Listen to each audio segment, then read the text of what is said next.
കാറ്റത്തെ കിളിക്കൂട് സീരിയലിലേക്ക് എല്ലാവർക്കും സ്വാഗതം. ഈ ചാനൽ ഇഷ്ടപ്പെട്ടാൽ ലൈക്ക് ചെയ്യുക, സബ്സ്ക്രൈബ് ചെയ്യുക. നീതുവിൻ്റെയും ഹരീഷിൻ്റെയും കാര്യത്തിൽ തീരുമാനമാകാൻ വേണ്ടി എല്ലാവരും പ്രാർത്ഥിക്കുകയാണ്. പക്ഷേ അതിനു മുമ്പായിട്ട് കല്യാണം നടത്താൻ തീരുമാനിക്കുകയും അതിന് മുന്നോടിയായി തന്നെയാണ് നീതു ഒരു കാര്യം പറഞ്ഞതും അതൊരു വലിയ അബദ്ധത്തിലേക്ക് സംഭവിച്ചിരിക്കുകയാണ്. എന്നാൽ അത് എന്തെന്നറിയാതെ ഹരീഷ് ആണെങ്കിൽ നിൽക്കുമ്പോഴത്തേക്കും സുഭാഷ് ചോദിക്കുന്നുണ്ട്, എന്താ എന്താ കാര്യമൊന്നും നീ അറിഞ്ഞില്ലേ? ഇത്രയും വൃത്തിയുടെ നിന്റെ ഭാഗത്തു നിന്ന് ഉണ്ടാകുമെന്ന് ഞങ്ങൾ വിചാരിച്ചില്ല എന്നൊക്കെ പറയുന്നുണ്ട്. ആ സമയത്ത് ഹരീഷ് പറയുന്നുണ്ട്, എന്താ എന്താ എനിക്കൊന്നും മനസ്സിലായില്ല. ആ സമയത്ത് നിധിയും അതുപോലെ തന്നെ സുധീഷും നികേഷും അച്ഛനെല്ലാവരും ഉണ്ടായിരുന്നു. അവരെല്ലാവരും പറയുന്നുണ്ട്, എന്തിനാ അവനെ വഴക്ക് പറയുന്നത് എന്നൊക്കെ ചോദിക്കുന്നുണ്ട്.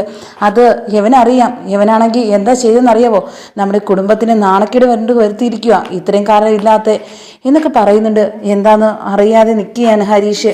എന്നിട്ട് ഒന്നും ചോദിക്കാതെ തന്നെ പറയുന്നുണ്ട്, നീയാണെങ്കിൽ എന്ത് തെറ്റ് ചെയ്തിരുന്നാലും ആദ്യം ഞങ്ങളുടെ അടുത്താണ് പറയേണ്ടത്. പക്ഷേ നീയാണെങ്കിൽ ഒരു കാര്യം പോലും ഞങ്ങളുടെ അടുത്ത് ആദ്യമായിട്ട് ഒന്നുപോലും സൂചിപ്പിച്ചത് പോലുമില്ല. അതുമാത്രമല്ല, എന്താന്ന് കാര്യം അറിയാതെ നീ എന്തിനാ അവനായിട്ട് വഴക്ക് പറയുന്നത് എന്ന് ഭാസ്കരൻ ചോദിക്കുന്നുണ്ട്. അതെല്ലാവർക്കും അറിയണോ എന്നൊക്കെ ചോദിക്കുന്നുണ്ട്. അതൊക്കെ ഒന്നും ചോദിക്കാതെ തന്നെ ആ ഹരീഷിൻ്റെ കാരണത്തിട്ട് അടിക്കുകയാണ് സുഭാഷ്. എന്താ ഇങ്ങനെ അടിക്കുന്നത്, നീ എന്താ ചെയ്യുന്നത് എന്നൊക്കെ ചോദിക്കുന്നുണ്ട്. അത് എന്താണെന്ന് അവരോട് ചോദിക്കുക. നീതു തന്നെയാണെങ്കിൽ അവിടെ വീട്ടിൽ ഭയങ്കര പ്രശ്നമാണ്, നമ്മളിവിടെ നിൽക്കുന്നതുകൊണ്ട് നമുക്കൊന്നും അറിഞ്ഞൂടാത്തതാ എന്നൊക്കെ പറയുന്നുണ്ട്. അത് എന്താന്ന് പോലും അറിയില്ല. എന്താണെന്നറിയാതെ എല്ലാവരും നിൽക്കുന്നത് കേട്ടിട്ട് ഹരീഷ് പറയുക, ഞാനാണെങ്കിൽ ഒരു തെറ്റും ചെയ്തിട്ടില്ല, എന്നെ അടിച്ചതെന്ന് എനിക്കറിയില്ല എന്നൊക്കെ പറയുന്നുണ്ട്. നിനക്ക് ഒന്നും അറിയില്ലല്ലേ? ഇനി എന്നെ ചേട്ടാന്ന് വിളിച്ചിട്ട് എൻ്റെ ബേക്കിൽ നിന്ന് പോലും വന്നു പോലെ എന്നൊക്കെ പറഞ്ഞിട്ട് സുഭാഷ് പോകുന്നുണ്ട്. എന്നാൽ സങ്കടം സഹിക്കാൻ വയ്യാതെ കരയുന്നുണ്ട് ഹരീഷ്. ആശ്വസിപ്പിക്കാൻ വേണ്ടി നിധി അടുത്തേക്ക് വരുന്നുണ്ട്. നീ വിഷമിക്കണ്ട, എന്താ കാര്യമെന്ന് ഞാൻ ചോദിക്കാം എന്നിട്ട് പറയുന്നുണ്ട്. അത് വേറൊന്നുമല്ല, അത് ഞാൻ പിന്നെ പറയാം എന്നൊക്കെ പറയുന്നുണ്ട്. ആ സമയത്ത് ഉടനെ തന്നെ സുഭാഷ് സങ്കടം സഹിക്കാൻ വയ്യാതെ സുഭാഷ് പറയുന്നുണ്ട്, ഇത്രയും കാലമായിട്ട് ഞാൻ അവൻ്റെ ദേഹത്ത് തൊട്ടിട്ടില്ല, എന്നാൽ ഇന്നെനിക്ക് നിയന്ത്രണം വിട്ടുപോയിട്ടാണ് ഞാൻ അടി കൊടുത്തത് എന്ന് നിധിയുടെ അടുത്ത് പറയുന്നുണ്ട്. അത് ആ കുട്ടിയാണെങ്കിൽ വെറുതെ പറഞ്ഞതല്ലേ, പിന്നെ എന്തിനാ ഇത്രത്തോളം പ്രശ്നമാക്കുന്നത്? ആ വീട്ടിലെ കല്യാണം നടത്താൻ തീരുമാനിച്ച സമയത്ത് അവൾക്ക് ഒന്നും പറഞ്ഞ് പിന്മാറാൻ കഴിയില്ലായിരുന്നു. എന്നാൽ അതുകൊണ്ട് മാത്രമാണ് അവൾ ഈ ഒരു നുണ പറഞ്ഞത് എന്ന് സുഭാഷിൻ്റെ അടുത്ത് പറയുന്നുണ്ട്. എന്നെ ഫോൺ വിളിച്ചപ്പോഴത്തേക്ക് നീതു എല്ലാം പറഞ്ഞതാ എന്നൊക്കെ പറയുന്നുണ്ട്. എന്നാൽ ഒന്നും അറിയാതെ തൻ്റെ അനിയനെ അടിച്ചല്ലോ എന്നുള്ളൊരു സങ്കടത്തിൽ ഹരീഷിൻ്റെ അടുത്തേക്ക് പോകുന്നുണ്ട്. സോറി, ഞാനാണെങ്കിൽ ഒന്നും അറിഞ്ഞില്ല, ഇത്രത്തോളം ആവുമെന്ന് ഞാൻ വിചാരിച്ചതുമില്ല, നിന്നെ ഞാൻ ഇതുവരെയായിട്ട് വേദനിപ്പിച്ചിട്ടില്ല. പക്ഷേ എനിക്കിന്ന് എന്താണെന്നറിയില്ല, എനിക്ക് കേട്ടപ്പോൾ സങ്കടമായിപ്പോയി, അതുകൊണ്ടാണ് എന്നൊക്കെ ഹരീഷിൻ്റെ അടുത്ത് വന്ന് പറയുന്നുണ്ട്. എന്നിട്ട് ഒന്നും അറിയാതെ നിൽക്കുക. എന്നിട്ട് നീതുവിനെ ഫോൺ വിളിക്കുന്നുണ്ട് ഹരീഷ്. എന്നിട്ട് പറയുക, എന്നെ ചേട്ടന് ഇത്രയും കാലമായിട്ട് എന്നെ അടിച്ചിട്ടില്ല, പക്ഷേ ഇന്നാണെങ്കിൽ എൻ്റെ അടുത്ത് ദേഷ്യപ്പെട്ട് അടിക്കുകയും ചെയ്തിട്ടുണ്ട്. നീതുവിൻ്റെ കാര്യത്തിലാന്ന് പറഞ്ഞ് എന്ത് കാര്യം എന്നൊക്കെ ചോദിക്കുന്നുണ്ട്. അത് ഞാൻ പറഞ്ഞില്ലായിരുന്നോ, ഞാൻ കല്യാണം നടക്കാതിരിക്കാൻ വേണ്ടി പറഞ്ഞു നോണ, അതായിരുന്നു. അത് സുഭാഷേട്ടൻ അറിഞ്ഞത് കൊണ്ടായിരിക്കും എന്നൊക്കെ പറഞ്ഞു. വെറുതെ അല്ല എൻ്റെ അടുത്ത് പറഞ്ഞത്, നീ കോളേജ് പോലും കഴിഞ്ഞിട്ടില്ല എന്നൊക്കെ പറഞ്ഞത്. അപ്പോൾ ഞാനാണെന്ത് ചെയ്ത തെറ്റിന് വേണ്ടിയായിരിക്കും എന്നെ അടിച്ചത്, ഞാനാണെങ്കിൽ തെറ്റിദ്ധരിച്ചു പോയി എന്നും പറയുന്നുണ്ട്. ഞാൻ ചെയ്ത തെറ്റെന്താണെന്ന് എനിക്ക് പോയി ഇത്രയും കാലമായിട്ട് മനസ്സിലായില്ലായിരുന്നു. എന്നാൽ ഇത്രയും നേരമായിട്ട് ഞാൻ നീ പറഞ്ഞതുപോലും വിശ്വസിച്ചില്ലായിരുന്നു. ഇതൊരു വലിയ പ്രശ്നമാവുമെന്ന് ഞാൻ വിചാരിച്ചില്ല എന്നൊക്കെ പറയുന്നുണ്ട്. ഇത്രയും കാലത്തിനിടയിൽ ഞങ്ങളെ ഒരു നോട്ടം കൊണ്ടുപോലും വേദനിപ്പിച്ചിട്ടില്ല, അതുകൊണ്ട് തന്നെയാണ് ഞങ്ങൾക്ക് എല്ലാവർക്കും ഭയങ്കര വിഷമമുള്ളതാ എന്നൊക്കെ പറഞ്ഞിട്ട് അവിടെ ഇരിക്കുന്നുണ്ട്. ആ സമയത്ത് സുധീഷ് അടുത്തേക്ക് വരുന്നുണ്ട് ഹരീഷിൻ്റെ അടുത്ത്. എന്നിട്ട് പറയുക, എന്തായാലും നീയാണെങ്കിൽ ഒരു വലിയച്ഛനാവാൻ്റെ ഭാഗ്യമായിരിക്കും ഞങ്ങൾക്ക് ഉണ്ടായത് എന്നൊക്കെ പറഞ്ഞ് കളിയാക്കുന്നുണ്ട്. ഇത് കേട്ടതും പറയുക, ഞാനാണെങ്കിൽ ഒരു തെറ്റും ചെയ്തില്ല, എൻ്റെ അടുത്ത് ആവശ്യമില്ല, അതൊന്നും പറയരുത് എന്നൊക്കെ പറയുന്നുണ്ട് സുധീഷിൻ്റെ അടുത്ത്. അത് പിന്നെ ഒന്നും ആവാത്തത് കൊണ്ടാണോ അവൾ എല്ലായിടത്തും പറഞ്ഞുകൊണ്ട് നടക്കുന്നത് എന്നൊക്കെ പറയുന്നുണ്ട്. അത് അവൾ പറഞ്ഞതല്ലേ ഉള്ളൂ എന്ന് പറഞ്ഞ് ആവശ്യമില്ലാത്ത കാര്യം മാത്രം പറഞ്ഞു പോവില്ലേ എന്നൊക്കെ പറഞ്ഞ് സുധീഷിൻ്റെ അടുത്ത് വീണ്ടും വഴക്ക് കൂടിയിട്ട് ഹരീഷ് പോകുന്നുണ്ട്. ആ സമയത്ത് നിധി എന്ന് പറയുന്നുണ്ട്, വിഷമിക്കേണ്ട ഒരു കാര്യമില്ല, ഞാനാണെങ്കിൽ നിങ്ങളുടെ അടുത്ത് എല്ലായിടത്തും ഞാൻ പറഞ്ഞില്ലേ എന്നെ നീതി വിളിച്ചു ഒരു കാര്യമുണ്ടെന്ന്, പക്ഷേ അത് ഞാൻ നിങ്ങളുടെ അടുത്ത് പറയാതെ താമസിച്ചു പോയി, അതാ ഇതിനെല്ലാത്തിനും കുഴപ്പമായത്. നമ്മളിവിടെ ഇല്ലാത്ത സമയത്താണ് അവിടെ വീട്ടുകാർ കുറേ തീരുമാനങ്ങളൊക്കെ എടുത്തത്. ആ കുട്ടിക്ക് പിടിച്ചു നിൽക്കണ്ടേ, അതിന് വേണ്ടിയല്ലേ എന്നൊക്കെ പറയുന്നുണ്ട്. ഇത് കേട്ടത് ഹരീഷ് പറയുക, എന്തായാലും എൻ്റെ അടുത്ത് ഒരു വാക്ക് പറയണമായിരുന്നില്ലേ, ആദ്യം നിൻ്റെ അടുത്ത് പറഞ്ഞതാണല്ലോ പറഞ്ഞത്, അത് ഞാൻ മറന്നുപോയി എന്നൊക്കെ പറയുന്നുണ്ട്. എന്തായാലും വിഷമിക്കേണ്ട ഒരു കാര്യമില്ല എന്നൊക്കെ പറയുന്നുണ്ട്. അങ്ങനെയാണെങ്കിൽ സുഭാഷിൻ്റെ അടുത്ത് വന്ന് നിൽക്കുകയാണ് ചാന്ദിനി. എന്നാലും അടിക്കേണ്ട കാര്യമില്ലായിരുന്നു കേട്ടോ എന്നൊക്കെ പറയുന്നുണ്ട്. എന്നാലും വേറെ ഒരു കുഴപ്പമില്ല, ഞാൻ എൻ്റെ അനിയനല്ലേ, അവൻ ക്ഷമിച്ചോളും എന്നൊക്കെ പറയുന്നുണ്ട്. ഏത് കാര്യത്തിലും എല്ലാത്തിലും ഒരു വ്യക്തത വേണമല്ലോ, എന്നിട്ട് മാത്രം അടിക്കുകയോ വഴക്ക് പറയുകയോ ചെയ്യണം, അല്ലെങ്കിൽ ഇങ്ങനെയൊക്കെ തന്നെ ഉണ്ടാവും എന്ന് നിധി പറയുകയും ചെയ്യുന്നു സുഭാഷിൻ്റെ അടുത്ത്. എനിക്കാണെങ്കിൽ അവനെ ഞാൻ ഇനി എങ്ങനെ നോക്കും, അവൻ്റെ അടുത്ത് പോയപ്പോൾ തന്നെ അവനാണെങ്കിൽ സങ്കടത്തിൽ ഇരിക്കുന്ന കണ്ടിട്ട് ഞാൻ ഇങ്ങോട്ട് വന്നായിരുന്നു എന്നൊക്കെ പറയുന്നുണ്ട്. ആ സമയത്ത് സുനന്ദ പറയുന്നുണ്ട് എന്തായാലും സുഭാഷിൻ്റെ കല്യാണവും വീട്ടിലെ എല്ലാ പ്രശ്നങ്ങളും തീരാൻ പോവുക, അതിന് മുന്നോടിയായിട്ടുണ്ടാകുന്ന ഓരോ കാര്യങ്ങളാണ്, അതിനൊന്നും വിഷമിക്കേണ്ട കാര്യങ്ങളൊന്നുമില്ല. എല്ലാ തടസ്സങ്ങളും മാറാൻ വേണ്ടി നമ്മളിവിടെ വന്നില്ലേ, ക്ഷേത്രത്തിൽ എല്ലാ നേർച്ചകളും ചെയ്തിട്ടുണ്ട്, ഇനിയുള്ള പൂജകളൊക്കെ ചെയ്താൽ മാത്രം മതി, അത് മുടങ്ങാതെ ചെയ്യണം എന്ന് മാത്രമേ എനിക്ക് പറയാനുള്ളൂ എന്നൊക്കെ പറയുന്നുണ്ട്. അങ്ങനെ ഈ സമയത്ത് നീതുവിനെ കാണാൻ വേണ്ടി പോകുന്നുണ്ട് ഹരീഷ് രാത്രിയിൽ. ആ സമയത്ത് വീട്ടിലേക്ക് പോകുമ്പോഴത്തേക്ക് നീതുവിൻ്റെ ആങ്ങള അടിക്കാൻ വേണ്ടി ഓടിക്കുന്നുണ്ട്. നീ എന്തിനാ ഇവിടെ വന്നതെന്നൊക്കെ ചോദിച്ചിട്ട് നീ ഞങ്ങളെ അനിയത്തിയെടുത്ത് എന്താ വെത്തികളെ കാണിച്ചതെന്ന് നിനക്കറിയാവോ എന്നൊക്കെ ചോദിച്ച് ദേഷ്യപ്പെടുന്നുണ്ട്. എന്നാൽ ഒന്നും മിണ്ടാതെ എനിക്ക് അവളെ കാണണം എന്ന് മാത്രം പറയുന്നുണ്ട് ഹരീഷ്. അങ്ങനെ കാണാൻ സമ്മതിക്കുന്നില്ല. എന്നാൽ ഓടി നീതു വന്നിട്ട് പറയുന്നുണ്ട് എൻ്റെ ആ ഹരീഷിന് തൊട്ട് പോകരുത് നിങ്ങളാരും എന്നൊക്കെ പറഞ്ഞ് ദേഷ്യത്തോട് പെരുമാറുന്നുണ്ട്. നീ ആരാ, ഞങ്ങളെക്കാൾ വലുതാണോ നിനക്കവർ എന്നൊക്കെ പറഞ്ഞ് നീതുവിൻ്റെ അമ്മ വഴക്ക് പറയുകയും ചെയ്യുന്നുണ്ട്. ഇതൊന്നും കേൾക്കാതെയും തന്നെയാണ് ഹരീഷ് പറയുക, ഞാൻ സ്നേഹിക്കുന്ന പെണ്ണ എൻ്റെ വീട്ടിൽ തന്നെ ഞാൻ കൊണ്ടുപോകും, പക്ഷേ കുറച്ച് ദിവസങ്ങൾ മാത്രം, അത്രയും ദിവസം അവൾ ഇവിടെ നിന്നേ പറ്റുള്ളൂ, അതുകൊണ്ട് അവളെ ഉപദ്രവിക്കുകയോ ഒന്നും ചെയ്യരുത് എന്നൊക്കെ പറഞ്ഞിട്ട് പോകുന്നുണ്ട് ഹരീഷ്. ആ സമയത്ത് എല്ലാവരും കൂടെ ഇരിക്കുന്ന സമയത്താണ് ഭാസ്കരൻ പറയുന്നത് എല്ലാ കാര്യങ്ങളും തെളിഞ്ഞു മറിയുന്ന എല്ലാ കാര്യങ്ങളും കാണുന്നുണ്ട്. സുഭാഷിൻ്റെ കല്യാണവും ഹരീഷിൻ്റെ കല്യാണവും ഒരാളുടെ കല്യാണം കഴിഞ്ഞു, ആ കല്യാണം നല്ലതുപോലെ നടത്തണം എന്നൊക്കെ പറയുന്നുണ്ട്. ഏതായിരുന്നാലും 3 കല്യാണം കഴിഞ്ഞു, ഇനി ഒരാളുടെ കാര്യമേ ഉള്ളൂ എന്നൊക്കെ പറയുന്നുണ്ട്. ഈ സമയത്ത് പറയുക ഒരാളുടെ കല്യാണം ഇങ്ങനെയാണെങ്കിൽ ആദ്യം അതേ നടക്കൂ എന്നൊക്കെ പറയുന്നുണ്ട്. ആ സമയത്ത് നികേഷ് ഇങ്ങനെ നോക്കുന്നുണ്ട്.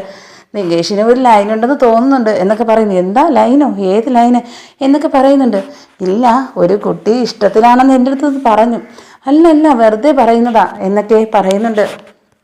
ഇതൊക്കെ കേട്ട ഉടനെ പറയുക എന്തായിരുന്നാലും ഓരോ പിള്ളേരെ പഠിക്കാൻ പോയെന്നാലും ഇപ്പോൾ ഇത് തന്നെയാണ് പ്രേമം, എനിക്കാണെങ്കിൽ ഒന്നും ഇതിൽ പറയാനൊന്നുമില്ല എന്നൊക്കെ ഭാസ്കരൻ പറഞ്ഞിട്ട് പോകുന്നുണ്ട്.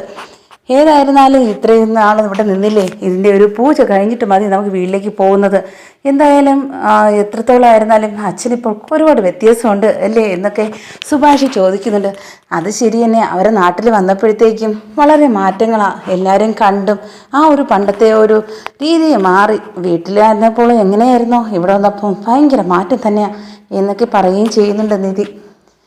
അങ്ങനെ എല്ലാവരും കൂടെ രാവിലെ ഇരിക്കുന്ന സമയത്താണ് വരുന്നത്. എല്ലാവരും കൂടെ ആരെന്നറിയില്ല, എന്നാൽ ഓടി വന്ന് അടിക്കുന്നുണ്ട് ഭാസ്കരനെ. ആ സമയത്ത് സുഭാഷ് എന്ന് പറയുക നിങ്ങൾ എന്തിനാ അടിക്കുന്നത് അച്ഛൻ എന്നൊക്കെ ചോദിക്കുന്നുണ്ട്.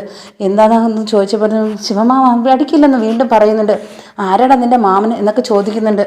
എന്തായാലും എൻ്റെ അനിയത്തി മരിച്ച അന്ന് മുതൽ നിങ്ങളുമായിട്ടുള്ള ഒരു ബന്ധവും എനിക്കും എൻ്റെ വീട്ടുകാർക്ക് ആർക്കുമില്ല. എന്നാൽ എൻ്റെ അനിയത്തി കൊന്ന ഇവനെ ഈ നാട്ടിൽ വരാൻ വേണ്ടി ഞാൻ കാത്തിരിക്കുകയായിരുന്നു, ഇപ്പോഴേ അവൻ്റെ കയ്യിൽ എന്നെ കിട്ടിയത് എന്നൊക്കെ ചോദിച്ച് അടിക്കുന്നുണ്ട് വീണ്ടും. അങ്ങനെ സുധീഷ് എന്ന് പറയുക എന്തായാലും ആരോ ആവട്ടെ ഇങ്ങനെയൊക്കെയാണോ ചെയ്യേണ്ടത്, നിങ്ങൾ ആരെയും കണ്ടോ, ആരെ കൊന്നെന്നാണ് നിങ്ങൾ പറയുന്നത് എന്നൊക്കെ ചോദിക്കുന്നുണ്ട്. അത് നിനക്കറിയില്ലേ ആരെയാന്ന്, എൻ്റെ പെങ്ങളെ കൊന്ന നിൻ്റെ അച്ഛനാ. ആ സമയത്ത് സുഭാഷ് ചോദിക്കുന്നുണ്ട് എല്ലാവരും പറയുന്നുണ്ടല്ലോ എൻ്റെ അച്ഛൻ എൻ്റെ അമ്മയെ കൊന്നെന്ന്, നിങ്ങൾ കണ്ടിട്ടുണ്ടോ എൻ്റെ അമ്മയെ കൊന്നത്, അതുമാത്രമല്ല വലിയമ്മ കണ്ടിട്ടുണ്ടോ കൊന്നത് എന്നൊക്കെ പറയുന്നുണ്ട്. ഇതൊക്കെ കേട്ടത് എല്ലാവരും മിണ്ടാതെ നിൽക്കുന്നുണ്ട്. എന്നാലും എൻ്റെ അനിയത്തിയെ കൊന്നവരെ ഞാൻ വെറുതെ വിടില്ല, ഈ നാട്ടിൽ വന്നിട്ട് തിരിച്ചു പോവുകയില്ല എന്നൊക്കെ പറഞ്ഞ് വീണ്ടും കുറേ ആളുകളായിട്ട് വന്ന് അടി കൂടുന്നുണ്ട്. ഇത് കേട്ടതും പറയുന്നുണ്ട് നിധി എന്തായാലും ഇത്രത്തോളം ആയ സ്ഥിതിക്ക് നമുക്കൊരു കാര്യം മനസ്സിലാക്കണം, എന്തിനാ അവർ ഇങ്ങനെ വന്ന് അടി കൂടുന്നേ, ഇനി ഈ ആരായി കൊന്നത്, ഇതൊക്കെ നമ്മൾ കണ്ടുപിടിക്കേണ്ടേ, ആരായിരിക്കും ഇത് ചെയ്തത്. പക്ഷേ അച്ഛനല്ലാന്ന് അച്ഛനും പറഞ്ഞിട്ടുണ്ട് കൊന്നില്ലാന്ന്, പക്ഷേ എന്തിനാ ഇങ്ങനെയൊക്കെ ചെയ്യുന്നത് എന്നൊക്കെ നമുക്ക് കണ്ടുപിടിക്കണം എന്നൊക്കെ നിധി പറയുന്നുണ്ട്.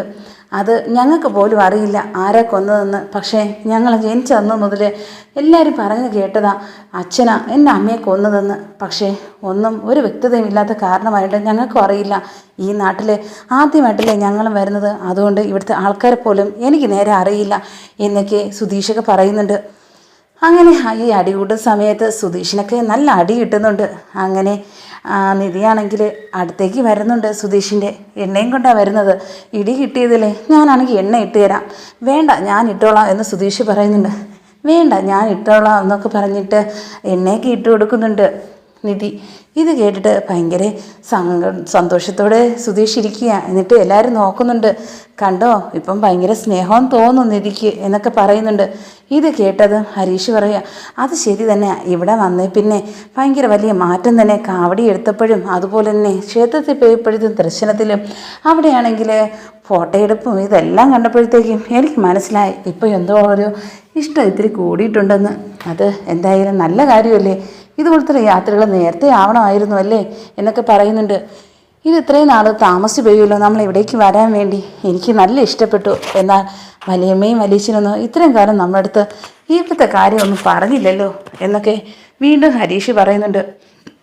എന്തായാലും ഇപ്പം നമ്മൾ വന്നല്ലോ, വന്നേ പിന്നെ മാറ്റങ്ങളും ഉണ്ട് എല്ലാ തരത്തിലും. സുഭാഷേൻ്റെ കാര്യത്തിലും അതുപോലെ തന്നെ സുധീഷേൻ്റെ കാര്യത്തിലും എല്ലാ കാര്യത്തിലും മാറ്റം ഉണ്ടായില്ലേ.